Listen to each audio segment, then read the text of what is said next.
കർണാടക മന്ത്രി കേരളത്തെ പുകഴ്ത്തിയ സംഭവത്തിൽ കെ.സി. വേണുഗോപാലിനെ പരിഹസിച്ച് മന്ത്രി വി. ശിവൻകുട്ടി. വേണുഗോപാൽ നേരിടുന്നത് സമാനതകളില്ലാത്ത പ്രതിസന്ധിയാണ്. ഇവിടെയൊന്നും മന്ത്രിമാർ ഇല്ലാഞ്ഞിട്ടാണ് മെറിറ്റ് അവാർഡ് വിതരണം ചെയ്യാൻ കർണാടകയിൽ നിന്ന് മന്ത്രിയെ കൊണ്ടുവന്നത്.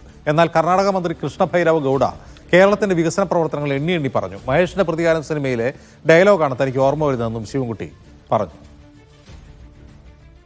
കേരളത്തിൽ നിന്ന് മന്ത്രിമാരില്ലാത്തതുകൊണ്ട് കർണാടകത്തിൽ നിന്ന് വലിയ കാര്യത്തിൽ വേണുഗോപാലിനെ സംബന്ധിച്ചിടത്തോളം നല്ല രണ്ട് വാക്ക് പറയാൻ വേണ്ടി വിളിച്ചുകൊണ്ട് വന്നു. ഒരുപാട് മെനക്കെട്ടിട്ടാണ് കൊണ്ടുവന്നത്. ഇപ്പൊ വെളുക്കാൻ തേച്ച പാണ്ടായി പറഞ്ഞത് പിൻവലിക്കാനും വയ്യ, ആകെ പ്രശ്നത്തിലാണ്. വിദ്യാഭ്യാസ അവാർഡാണ് വിതരണം ചെയ്തത്. കേരളത്തിലൊരു വിദ്യാഭ്യാസ മന്ത്രിയുണ്ട്, എന്തുകൊണ്ടോ എന്നെ വിളിച്ചിട്ട് എന്താണ് എന്റെ കാര്യമെന്നറിയില്ല. അതിനേക്കാൾ ഒരു മിടുക്കനെയാണ് കൊണ്ടുവന്നത്. അതെനിക്കിപ്പോ തോന്നുന്നത് മഹേഷിന്റെ പ്രതികാരം എന്ന സിനിമ ഉണ്ട്, അതിൽ അലൻസിയർ നമ്മുടെ അലൻസിയർ എന്റെ കഥാപാത്രം പറയുന്ന ഒരു ഡയലോഗുണ്ട്. ഇത് എന്റെ ഐഡിയ ആയിപ്പോയി. അതിന് സമാനമായ പ്രതിസന്ധിയാണ് കോൺഗ്രസ് നേതാവ് കെ.സി. വേണുഗോപാൽ ഇപ്പോൾ നേരിടുന്നത്.